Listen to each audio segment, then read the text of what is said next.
Hello and welcome to Mint Talk India. Today in this video we are going to solve the questions of your NCERT class 5th English unit number 6 poem class discussion. और ये है part 2 video. Part 1 video में हमने इसी poem को बहुत सारे pictures और वर्ड मीनिंग्स के साथ अच्छे से एक्सप्लेन किया है, जिसका लिंक आपको इसी वीडियो के नीचे डिस्क्रिप्शन बॉक्स में मिल जाएगा. So let's see the questions of this poem. Let's read. Question number 1. What activity was going on in the class? This is a very easy question. What activity was going on? A discussion was going on in the class. Question 2. Who was the quiet one in the class? Class में जब discussion हो रहा था तो quiet one कौन था? The student named Jane was the quiet one in the class. Next question. Why was she quiet? Jane class में quiet क्यों बैठी हुई थी? अब इसके लिए हमारे पास क्या क्या ऑप्शन है. She was afraid to air her opinions. वो अपने ओपिनियंस को सबके सामने बोलने में डर रही थी. She hated the noise. Class में जो भी टीचर्स और बाकी स्टूडेंट्स के बातों की आवाज़ें आ रही थी, वो आवाज़ें जेन बिल्कुल भी पसंद नहीं कर रही थी. वो नफरत कर रही थी उन आवाज़ों को. या फिर option number 3, she didn't like the activity. Class में जो एक्टिविटी हो रहा था वो जेन को बिल्कुल भी पसंद नहीं था. या फिर option number 4, she was quiet by nature. Jane अपने नेचर से ही बहुत क्वाइट थी. तो yes, answer is this one. She was very quiet by nature. Jane ज़्यादा बातें नहीं करती थी, चुपचाप ही रहती थी, इसीलिए वो क्लास के डिस्कशन में भी क्वाइट थी. Question number 4. How do you interact in class during discussion? आप अपने क्लास के डिस्कशन में कैसे इंटरैक्ट करते हो?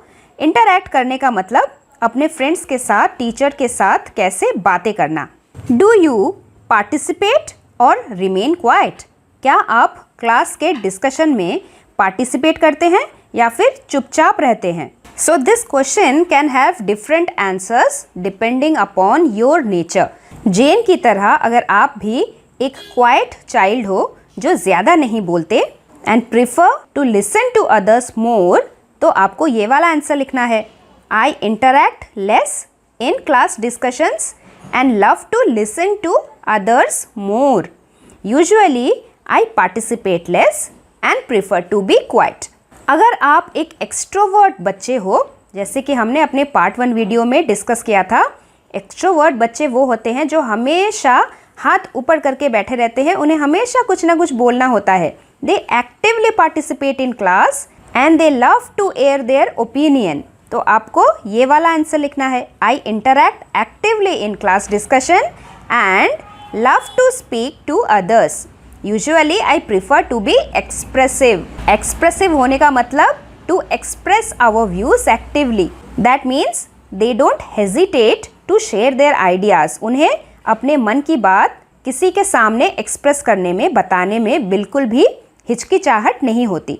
और अगर आप ऐसे बच्चे हो जो बोलना तो चाहते हैं लेकिन फिर भी मैडम के कॉल आउट करने का वेट करते हो, यानी कि थोड़ा कम बोलते हो लेकिन बोलते ज़रूर हो, तो आपको ये वाला आंसर लिखना है. I interact very politely in class discussions. I take part in class discussion but less. तो अपने नेचर के हिसाब से आपको अपना आंसर लिखना है. Then the next one is think and write. You have to choose 2 friends in your class who are very different from each other. जैसे आपके क्लास में भी बहुत अलग अलग तरीके के बच्चे होंगे जिनका नेचर भी बहुत अलग अलग होगा. आपको अपने 2 फ्रेंड्स के बारे में लिखना है जिनका नेचर बहुत अलग है एक दूसरे से. आपको इस ब्लू बॉक्स में से क्लू लेके अपने फ्रेंड्स के बारे में लिखना है. उनके बारे में डिस्क्राइब करना है कि वो कैसे बच्चे हैं. You may also add your own words to describe them. So first of all let us understand the meaning of the words. Naughty मतलब बहुत ही मिस्चीवियस होना, बदमाशी करना. क्वाइट जो चुपचाप रहता हो, अपने में ही मस्त रहता हो. लाइवली एकदम एक्टिव, हमेशा खुशी से उछल कूद करने वाला बच्चा. फ्रेंडली जो बहुत ही जल्दी दोस्त बना लेता हो, ऐसा बच्चा. शेयरिंग जो हमेशा अपनी चीज़ों को दूसरों के साथ शेयर करने के लिए रेडी रहता हो, अपनी चीज़ें दूसरों को देता हो. हेल्पफुल जो शेयरिंग होगा वो हेल्पफुल भी होगा, हमेशा दूसरों की मदद करता होगा। शेयरिंग और हेल्पफुल में डिफरेंस बस इतना है कि शेयरिंग का मतलब है अपनी कोई भी चीज़ किसी और के साथ बांटना, जबकि हेल्प करने का मतलब ज़रूरी नहीं कि अपनी किसी चीज़ को देना। हेल्प करने का बहुत सारे तरीके होते हैं, जैसे किसी की पढ़ाई में मदद कर देना, किसी को थोड़ा कुछ लिख देना, रास्ते पे चलते हुए किसी इंसान की मदद कर देना। तो that is the difference between these two words. उसके बाद है केयरलेस, जो बिल्कुल भी अपनी चीज़ों के बारे में परवाह ही नहीं करता, किसी भी चीज़ की केयर नहीं करता, वो है केयरलेस। उसके बाद रेगुलर, जो हमेशा अपना काम सही टाइम पे और सही ढंग से करता हो, जो हर काम में रेगुलर हो। उसके बाद स्टूडियस, जो बहुत पढ़ाई करता हो, हमेशा बुक्स लेके ही बैठा रहता हो, पढ़ने में ही मस्त रहता हो। उसके बाद है चीयरफुल, जो हमेशा हंसी खुशी रहता है। So now I have given you one example. जैसे मेरे क्लास में 2 बच्चे हैं, दुष्यंत और अर्नव। ये दोनों एक दूसरे से बहुत अलग हैं। Dushyant and Arnav are my 2 friends studying in my class. Their nature is very different from each other. Dushyant is very naughty and careless towards his work. Dushyant जो है वो बहुत ही बदमाशियाँ करने में मग्न रहता है और बहुत ही केयरलेस है, अपनी चीज़ों के प्रति बेपरवाह है। But he is very lively with friends. लेकिन वो दोस्तों के साथ बहुत ही मज़े में रहता है, हंसी खुशी रहता है। Whereas the other boy, whose name is Arnav, he is very friendly, he loves his friends, he helps his friends and he is always ready to share his things with his friends. Dushyant is very talkative, he talks a lot, non-stop, वो बक-बक करता ही रहता है and talks even during the class. Whereas Arnav is quiet, Arnav ज़्यादातर चुपचाप रहता है and he is very studious also, बहुत पढ़ाई लिखाई भी करता है। Arnav is also very regular in his work, क्योंकि वो हमेशा पढ़ाई लिखाई में मग्न रहता है, इसीलिए अपने काम में भी वो बहुत रेगुलर है। उसके क्लास वर्क, होमवर्क एकदम सही टाइम पे सही तरीके से पूरे होते हैं।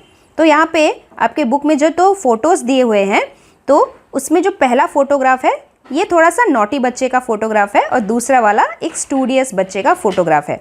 और इस तरीके से हमने ब्लू बॉक्स में दिए हुए सारे वर्ड्स को यूज़ करके उनसे क्लू लेके अपने 2 फ्रेंड्स के बारे में लिख लिया। उसके बाद है अगला question, let's talk. You have already learned what is a discussion.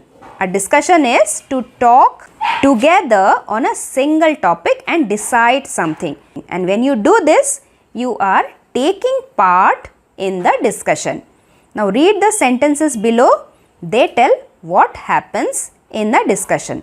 Like in a discussion, each person gives his ideas one by one. कुछ बच्चे ये बोलते हैं कि something how it should be done. Other may say why it should be done. Participants ask questions. Participants कौन होते हैं? जो डिस्कशन में पार्टिसिपेट करते हैं, यानी कि आपस में जो बातचीत कर रहे हैं आपके क्लास के बच्चे, वो है participants.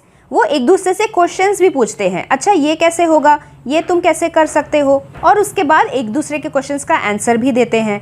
Many ideas are given, हम एक दूसरे के आइडियाज़ को सुनते हैं। कभी कभी हमें खुद के आइडियाज़ से ज़्यादा अच्छा दूसरे के आइडियाज़ लगते हैं। Everyone helps to decide which idea is best at the last. एक एग्जाम्पल यहाँ पे दिया हुआ है, note the points you might discuss before planning a visit to the park. जैसे आप एक दिन पार्क में घूमने के लिए जाने वाले हो, अब जाने के पहले आपको कुछ चीज़ें डिसाइड करनी है, जिसके लिए आपको कुछ डिस्कशन करना है कि हमें कौन से दिन और कौन से टाइम में जाना है, हमें अपने साथ क्या क्या लेके जाना है ताकि हम खेल सकें मज़े में। उसके बाद कौन सा बच्चा क्या काम करेगा, कौन सी खेलने की चीज़ें लेके आएगा, कौन सी खाने की चीज़ें लेके आएगा, ये सब चीज़ें हम डिस्कस करते हैं। For example, we are planning to visit the Nehru park on 25th December evening. So here we have chosen a day and the time. What things we will bring to play? We will bring bat and ball, badminton rackets, ludo etc. to play. Then you will assign the duties also. Rahul will bring mats, Monu will bring folding chairs, and I will bring water. What will we eat? We will have muffins, fruit juices etc. as snacks to eat after we play. Next question is, fill in the grid given below by assigning qualities to each person and some clues are given here. जैसे हमने part 1 video में introvert और extrovert nature वाले persons के बारे में discuss किया था, वैसे ही नेचर वाइज यहाँ पे और भी अलग अलग वर्ड्स दिए हुए हैं जो किसी इंसान को डिस्क्राइब करते हैं. हमें इन क्लूज को पढ़ के उस बच्चे के नेचर के सामने टिक मार्क लगाना है, और you can say that we have to write one word for the given sentence. Clue number 1, Sangeeta lends her pencil to her partner. Sangeeta एक ऐसी लड़की है जो अपने फ्रेंड को अपना पेंसिल शेयर करने में, देने में वो बिल्कुल भी हेजिटेट नहीं करती, आराम से दे देती है. So what is Sangeeta's nature? Brave, naughty, quiet, talkative, generous या फिर studious? The answer here is generous. एक ऐसा इंसान जो अपनी चीज़ों को शेयर करता हो, हिचकिचाता नहीं हो, बड़े आराम से हेल्प करता हो दूसरों की. That is the meaning of being generous. Then the next is Nirav is also called a chatterbox. Nirav एक ऐसा लड़का है जो बहुत ज़्यादा बात करता है, इसे चैटर बॉक्स भी बोला जाता है. चैटर बॉक्स मतलब एक ऐसा बॉक्स जिसमें हमेशा चैटर चैटर बक बक बक बक की आवाज़ आती रहती है. तो ऐसा बच्चा जो बहुत ज़्यादा बात करता हो, दैट इज़ नीरव. हम उसको क्या लिखेंगे? टॉकेटिव. यहाँ पे हम टिक मार्क लगाएंगे. The next child is Pranav. Pranav recently saved a cat from drowning in the lake.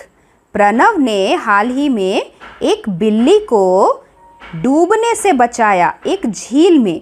अब प्रणव ने बहुत ही बहादुरी भरा काम किया. लेक तो बहुत गहरा होता है, उसमें बहुत पानी होता है. प्रणव को खुद के डूब जाने का भी डर नहीं लगा. वो बिल्ली को बचाना जो चाहता था. तो प्रणव का नेचर कैसा हुआ? Pranav is very brave. Next is Megha. Megha is just the opposite of Nirav. Nirav का नेचर जो भी था, मेघा बिल्कुल उसकी ऑपोजिट थी. अब नीरव कैसा लड़का था? चैटर बॉक्स था, जो बहुत ही बक बक बक बक करता है. बक बक बक बक करने वाले इंसान का ऑपोजिट क्या होता है? क्वाइट होना, जो चुपचाप रहता है. तो यहाँ पे मेघा के नाम के आगे हम क्वाइट के यहाँ पे टिक मार्क लगाएंगे. देख the next child is Mithila. Mithila always teases everyone. Mithila एक ऐसी बच्ची है जो हमेशा दूसरों को मजाक करती रहती है. टीज करना माने मजाक मस्ती में ही चिढ़ाना. तो इसका इंग्लिश वर्ड है नॉटी, बदमाशियाँ करना. Mithila is very naughty girl. वो हमेशा दूसरों को टीज करती है, हंसी मजाक में परेशान करती है. Then the last one is Ritu. Ritu is always seen with a book in hand. Ritu एक ऐसी लड़की है जिसके हाथ में हमेशा आपको बुक नजर आएगा. एक ऐसा इंसान जो हमेशा बुक पढ़ता रहता हो, उसे हम क्या बोलेंगे? स्टूडियस बोलते हैं. सो ऋतु के नाम के आगे स्टूडियस पे हम टिक मार्क लगाएंगे. Ritu is a studious girl. Next in your text book is notice writing. हम एक नोटिस लिखेंगे. सबसे पहले नोटिस होता क्या है? नोटिस एक छोटा सा पैराग्राफ होता है जिसमें किसी भी तरीके का न्यूज़ लिखा होता है. मान लीजिए आप किसी को कुछ इन्फॉर्मेशन देना चाहते हैं, तो एकदम जितने कम से कम शब्दों में आप उस इन्फॉर्मेशन को दे पाए, वही होता है notice. A notice tells who, when, where and what you want to tell about. For example, हम यहाँ पे पढ़ते हैं The girls and boys of class 5th wrote notices for the bulletin board. The drama committee will meet in the classroom on Monday at 2 o'clock. We will plan a play for our annual day. कुछ बच्चों ने school में एक drama committee बनाया हुआ है. तो वो जो ड्रामा कमेटी वाले बच्चे हैं, वो कहाँ मिलने वाले हैं? वो क्लासरूम में मिलने वाले हैं मंडे को दोपहर के 2 बजे. और वो मिलके क्या करेंगे? They will plan a play. वो एक नाटक के बारे में प्लानिंग करेंगे बैठ के उनके स्कूल के एनुअल डे फंक्शन के लिए. Will each one of you please bring a play. यानी कि ड्रामा कमेटी में जितने भी बच्चे हैं उनको शीला ने रिक्वेस्ट किया है कि आप जब आएंगे अपने माइंड में एक एक नाटक आप सोच के आइए, उसके ऊपर हम डिस्कस करेंगे और फिर एक अच्छा सा नाटक डिसाइड करेंगे अपने एनुअल डे फंक्शन के लिए. तो यहाँ पे सभी क्वेश्चंस का आंसर इन 4 लाइन्स में ही हमको मिल जाता है। जैसे who was to meet, drama committee. When were they to meet, कब मिलने वाले थे वो लोग मंडे को मिलने वाले थे। Where were they to meet, कहाँ मिलने वाले थे, क्लासरूम में। What were they to do, वो वहाँ पे क्या करने वाले थे, वो वहाँ पे एनुअल डे में होने वाले एक नाटक को प्लान करने वाले थे। The drama committee was to meet, they were to meet on Monday at 2 o'clock. They were to meet in the classroom and they were to plan a play for the annual day. तो इस तरीके से 4 lines में ही हमें सारे information मिल जाते हैं। इसी तरीके का एक नोटिस अब आपको भी लिखना है। Right a notice about a library committee और अ फुटबॉल मैच। तो मैंने चूज़ किया है फुटबॉल मैच और नोटिस है कुछ ऐसा। This is to inform all the students of class 7th to 10th that our school is organizing a football match between KYK school and our school on 5th of September at 3 p.m. in our school playground. Notice लिखते time सबसे पहले हम क्या information देने वाले हैं उस जानकारी को लिखना है जितने कम शब्दों में हो सके और जितना कॉमा या फिर फुल स्टॉप लगाए बिना एक ही सेंटेंस में हम जितना भी उसे लिख सके उतना लिखने को ट्राई करना है। जैसे यहाँ पे मैंने फुटबॉल मैच के बारे में क्या लिखा है, ये इन्फॉर्मेशन किसके लिए है। सबसे पहले वो for whom you are writing this information. This is to inform all the students of class 7 to 10th. और इन बच्चों को मुझे क्या इन्फॉर्म करना है कि मेरे स्कूल में एक फुटबॉल मैच है। That our school is organising a football match. Football match 2 teams के बीच में होती है, तो हमारा फुटबॉल मैच में किसके बीच में है, between KYK school and our school. और ये फुटबॉल मैच कब होगा, ऑन 5th of September। कितने बजे होगा, एट 3 PM। कहाँ पे होगा, इन आवर स्कूल प्लेग्राउंड, हमारे ही स्कूल प्लेग्राउंड में। अब ये तो रही न्यूज़ देना, किसी को आपने जानकारी दे दी। जानकारी देने के बाद आप क्या चाहते हैं, आप चाहते हैं कि अब जो भी बच्चे इस फुटबॉल मैच में पार्टिसिपेट करना चाहते हो वो मुझे अपना नाम दे दो। So the next statement will be what you want from those people who are going to read this notice. आप दूसरों से क्या चाहते हैं, आपको सेकेंड सेंटेंस में वो लिखना है। Interested students can give their names to physical education teacher by today afternoon, that is 1st September. मैं चाहती हूँ कि जो बच्चे इस फुटबॉल मैच में हिस्सा लेना चाहते हैं, जिन्हें इंटरेस्ट हो, इंटरेस्टेड स्टूडेंट्स, वो अपना नाम दे दे। Can give their names to physical education teacher, हमारे स्पोर्ट्स सर को अपना नाम दे दे। अब ये नहीं कि 3-4 दिन बाद आके दे दे, कब देना है, कितने बजे देना है, कहाँ आके देना है, वो भी आपको लिखना है। Physical education teacher by today afternoon, आज दोपहर के अंदर, दैट इज़ 1st September। ऐसा भी तो हो सकता है ना कि कोई बच्चा इस नोटिस को 3 दिन बाद देख रहा हो। अगर आप सिर्फ टुडे लिख के छोड़ देंगे तो उस बच्चे के लिए टुडे तो 3 दिन बाद ही होगा। तो इसीलिए कभी कभी डेट लिखना भी ज़रूरी होता है। डेट के साथ साथ टाइम लिखना भी ज़रूरी है। अगर मैं इस आफ्टरनून को नहीं लिख के टाइम लिख दूँ तो भी चलेगा।